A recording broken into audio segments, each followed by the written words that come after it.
Welcome back, everybody, to part 6 of our Unity Balloon Rider tutorial series. In the last video, we got our camera rolling and our sprites scrolling.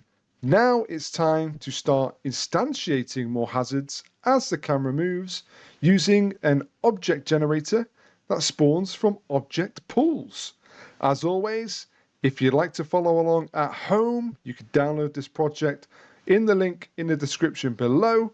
And when everyone is ready, let's crack on. Before we start creating our object pools, we need to have some form of system with which to spawn our objects. So let's create that together.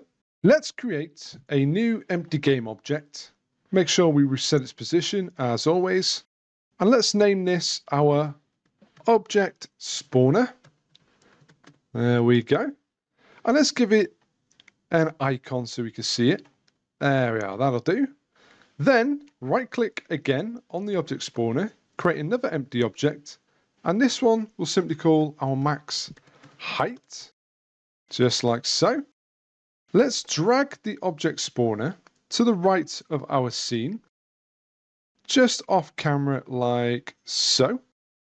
Then let's lower it a little bit. Let's put it down to about here, and let's raise the max height just a unit below the height of our camera. Let's also give that an icon so we can see it too. There we go. So now we have a position with which to spawn our objects, and this position will change along the y-axis randomly between our max height value, which we can also flip and use as a minimum height value as well.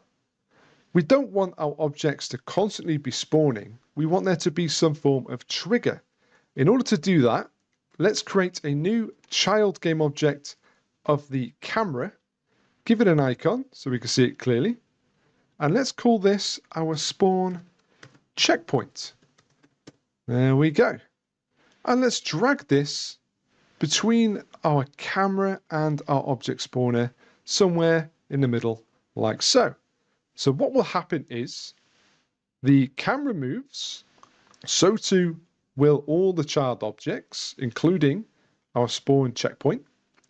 When the spawn checkpoint crosses the position of the object spawner and vice versa, when the object spawner meets the position of the checkpoint, that's going to trigger an object to spawn.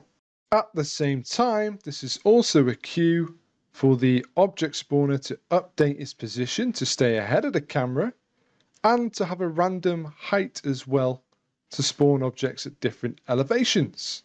So those objects are going to be spawned from an object pool, which is more resource efficient than just instantiating and destroying new game objects all the time. We are going to be recycling the same objects from a limited group, our pool, by merely setting them inactive or active depending on when we want to use them. This is a really handy technique to really keep your project resource efficient. So let's start creating our first object pools. In the hierarchy, right click, create empty game object, reset, and let's name this our object pools. This parent object is just going to keep the hierarchy tidy and act as a folder for our individual object pools, which will hold a collection of these spikes, our hazards. So right click, create a child empty game object and name it any one of your spikes. I'm going to go with the single, so I'll call this my single spikes. So this will be the pool for my single spikes. Now let's go ahead and open up the object pooler script. Okay, so for variables, the first thing we need is a game object with which to fill the object pool with. That will be our public game object, pooled object, which will be our hazard. How many of these objects do we want to add to the pool? That's determined by our public integer, the pooled amount. Where are these objects going to go? They're going to go into a list. What's going in that list? Our game object, which we will call our pooled objects. Those are the variables we need. Now, let's look at how we ready these objects in our game. In the start method, let's first define that pulled objects list. And there we simply have to say pulled objects equals new list game object, just like so.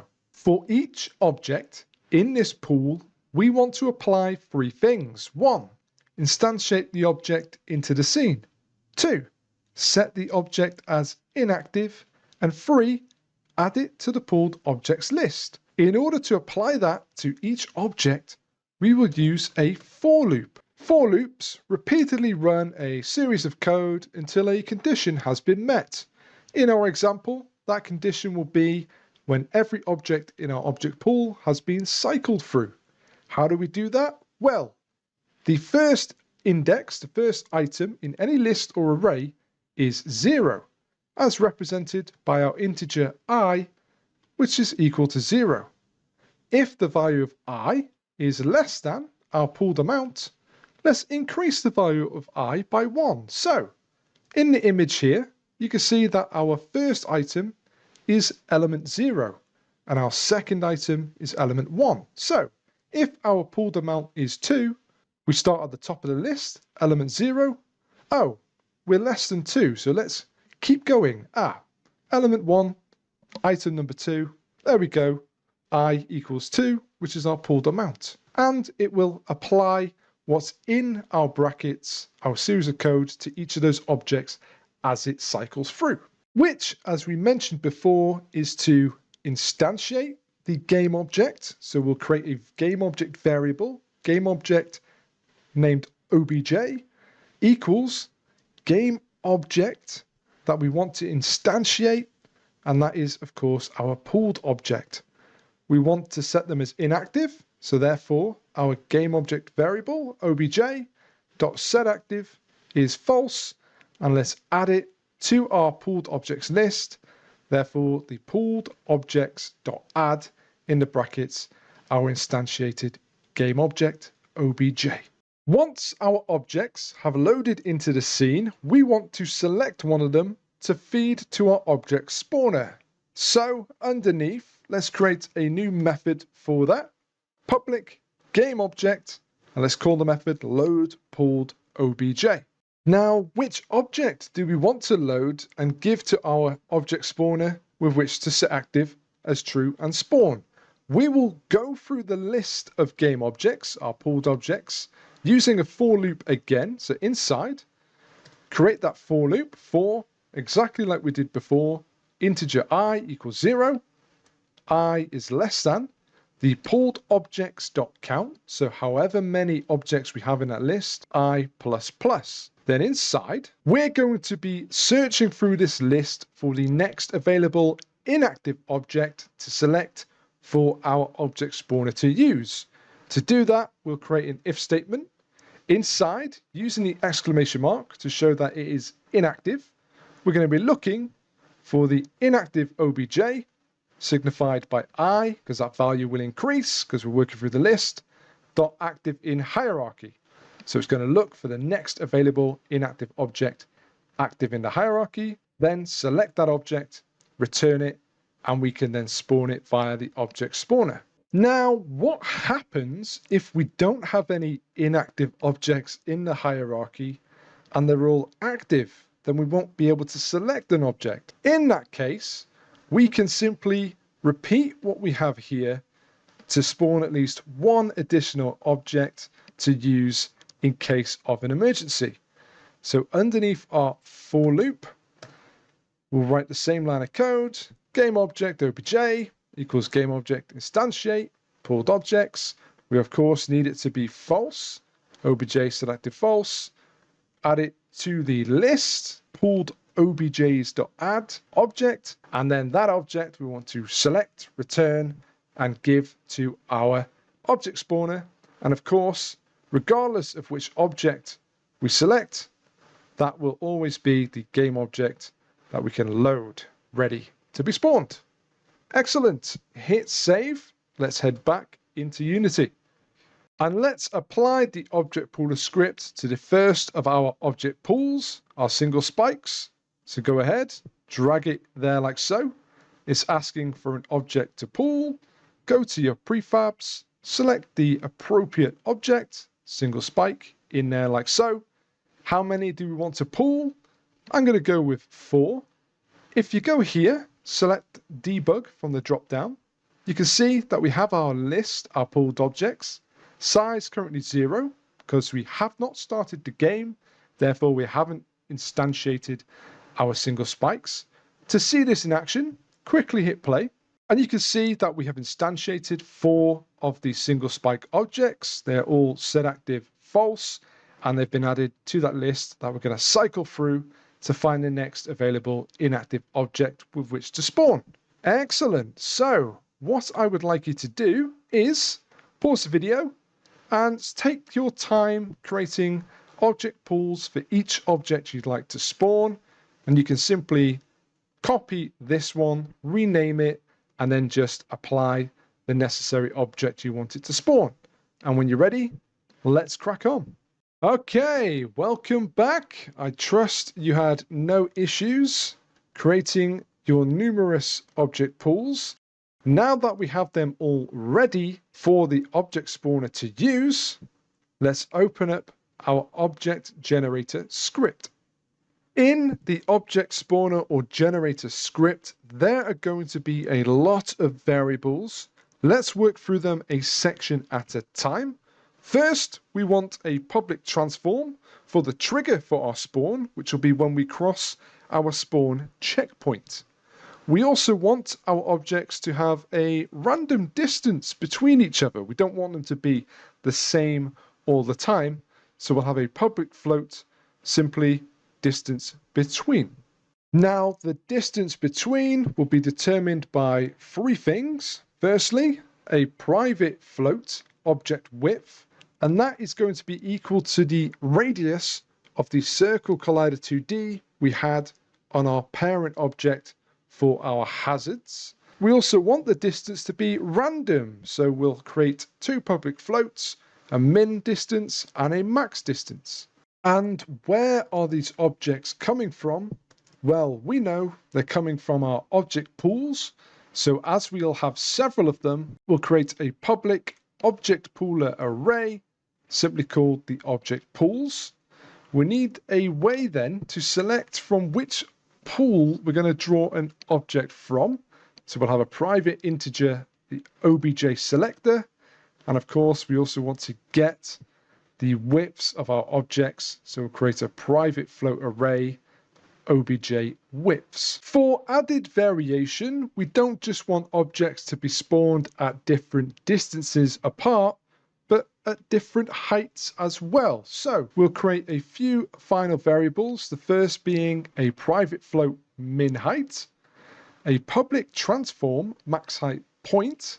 That will be determined by our max height transform we created as a child of the object spawner, public float max height, public float max height change, and then finally a private float for height change. So we're going to use these values to determine the different elevations in height. And that's all we need. So those are the variables. Let's go into the start method now. And let's set some of our variables. The first will be our obj widths. That will equal a new float determined by the length of our object pools array. So the object pools.length inside the squared brackets like so. Then we want to, like we did before in the object pooler script, cycle through that array, and we want to get the width of each pooled object that has been instantiated. So for int I equals 0, I is less than the object pools.length, I++. So the obj widths I equal the object pools I dot pooled object, so that object that each pool will instantiate, dot get component circle collider 2D dot radius. And while we're at it, let's also set the value for our min height, and that will be equal to the current transform.position.y of the object spawner. And our max height, of course, will be determined by that transform, the max height point, .position.y. Now we've set a few variables, let's work at spawning our objects in the update function. Like we discussed earlier, we only want objects to spawn when the object spawner crosses paths with the spawn checkpoint. And for that, we'll use an if statement. And we'll say if the transform.position.x of the object spawner is less than that of the spawn checkpoint.position.x, meaning we've moved past it and we are now to the left or behind that checkpoint, then that's our cue to load and spawn our selected game object from our pools. And that object is determined by the obj selector. That will equal a random dot range between the value of 0 and our object pools dot length. So however many object pools we have in that array, then we want to set the distance between. That will be a random dot range as well. And of course, that will be between our min distance and our max distance. And then we also want to set a height. So our height change will equal the transform.position.y of the object spawner plus random.range. Then inside the brackets, that will be between our max height change and minus our max height change. So we can change our elevation either up or down depending on the difference. Now, we don't want this difference to be too high or too low. Otherwise, we're going to end up spawning objects off camera, and we want to avoid that at all costs. So underneath, let's just control that height change a little more with a few if statements, and we'll say if the height change is greater than the max height, then our height change will equal max height. It won't go any higher than that. Else, if our height change is less than our minimum height, then height change will equal the minimum height, so it won't go any lower than that. This will just make sure we're keeping our objects spawned within the vertical limits of the camera. After that, let's use these values to update the transform of the object spawner, like so. We'll say the transform.position equal a new vector 3, and to save space, I've done it underneath. Then in the brackets, the transform.position.x of the object spawner plus the value of the width of our object that we've selected, specifically half the radius of the object. So the obj widths obj selector by half, plus that distance between that we like. We also want our value for the height change and the value for the transform.position.z as well. Then we want to spawn an object at this new updated position of the object spawner. So underneath, let's create a new game object, which we will call new obj. And that, of course, will be determined by what object we've readied from the object pool script. First, it will select which pool it wants to choose an object from. So the object pools obj selector dot load pooled object. So it's going to select an object pool, then get that loaded object that we've given to the object spawner. Then we want to make sure that the new obj.transform.position is spawned at the position of the object spawner. So the transform.position. We want the rotation of this new obj to be its original rotation. So the new obj.transform.rotation equals new obj.transform.rotation. And lastly, as this loaded pool object is false, it's not active, we want to make it active. So that new obj.setActive equals true, and that therefore brings it into the scene, and our spawner has done its job. But then finally, all that's left to do is to just give the transform another quick update to make sure all our changes in height and distance are okay. Therefore, the transform.position equals new vector 3. Same again as before.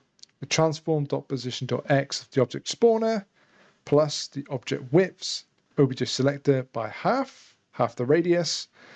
Get the value of its transform.position.y and the transform.position.z.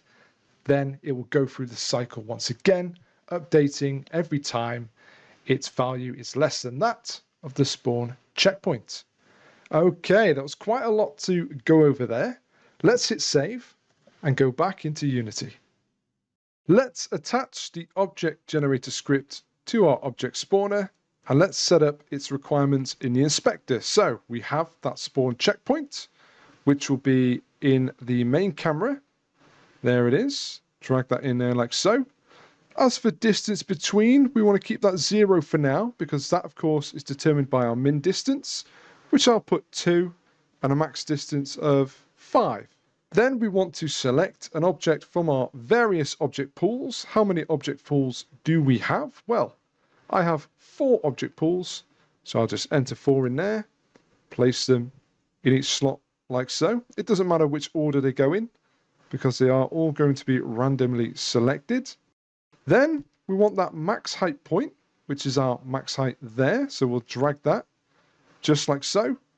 And what do we want the max height to be? I'm going to go with 6 and a max height change of 3. Just like so. Now, let's hit play and see how this works. Zoom out if you want to have a good look at the object spawner in action. Let's take off, and we should see every time the spawn checkpoint is reached, that triggers the spawner to randomly set active an object from our randomly selected pools. If it is at a rate that's too fast for you, you can just lower the number of pooled objects in your desired pools. It's no problem, so do play around with those values. However, there are a few things we need to do in order to clean this up. If you reset, you will notice that unlike our player and camera, our object spawner has not reset, so we'll need to do that in the game manager. And we also want to clean up all these objects that are spawned because they're still in the scene, as well as set inactive and send back into the pool, ready to be selected again, objects we've already passed. We don't want to keep creating that surplus extra 1. We only want to use and recycle the same number of objects too. So first, let's head into the game manager script and let's do the same we have for the player controller and the camera controller.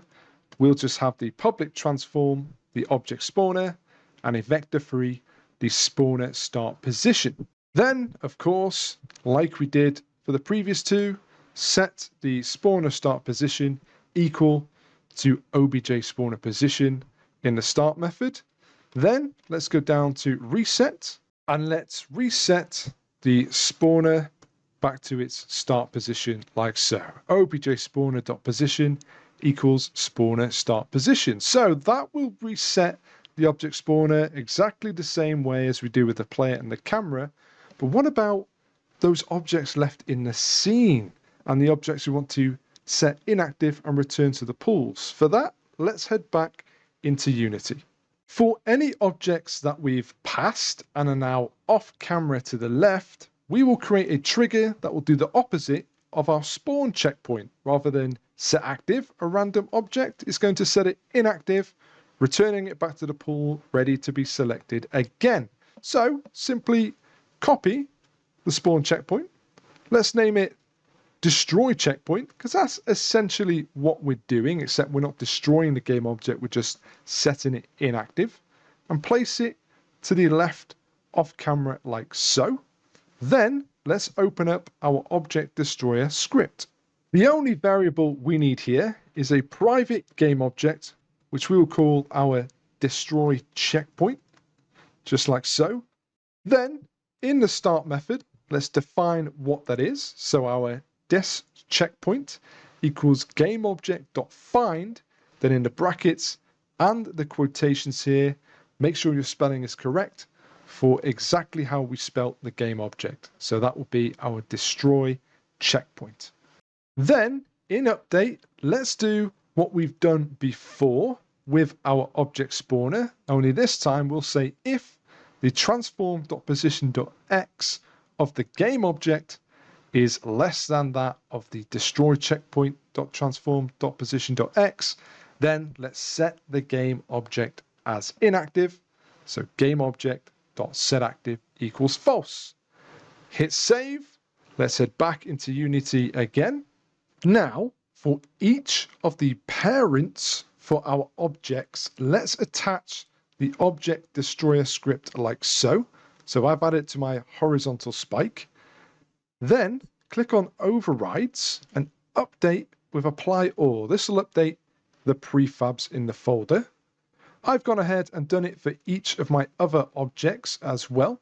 So work through that. And when you're ready, let's continue. So we don't want to eliminate and set inactive all the objects. These ones we have in our starting scene, we want to keep those. So now that we've used them to update the prefabs, select them all, right click, unpack prefab, and then we can go ahead and remove the object destroyer script from each of those so they do not get affected by that script. They will always remain no matter what we do. Only objects that spawn have the object destroyer script. And when we reset the scene, we want to set inactive any objects remaining. And it's that code we're going to search for in each of those objects, find them all, add them to an array, and then set them all inactive so it's clean and clear. So let's head back into the game manager script. Underneath the variable for the object spawner and spawn position, let's create a private object destroyer array called objList. Then let's go to the reset function underneath our object spawner position reset. Let's say that the objList equal find objects of type object destroyer. So it will find every object containing that script. And like we've done before, we will use a for loop to go through that list of objects and set each one as inactive. So for int I equals 0, if I is less than the objList.length, I++, and for every object we find in that list, .setActive false, cleaning our scene of any game objects left over when we reset. Hit save, and let's go back and playtest. Don't forget to update your game manager. It's asking for the object spawner there, otherwise its position won't reset. Zoom out a little bit so we can really get a good clear view of all this functioning. Hit play, and you should see that once objects have passed through the camera and have crossed paths with that destroyer checkpoint, they will be set active as false. So let's have a look. There we go. Looking good.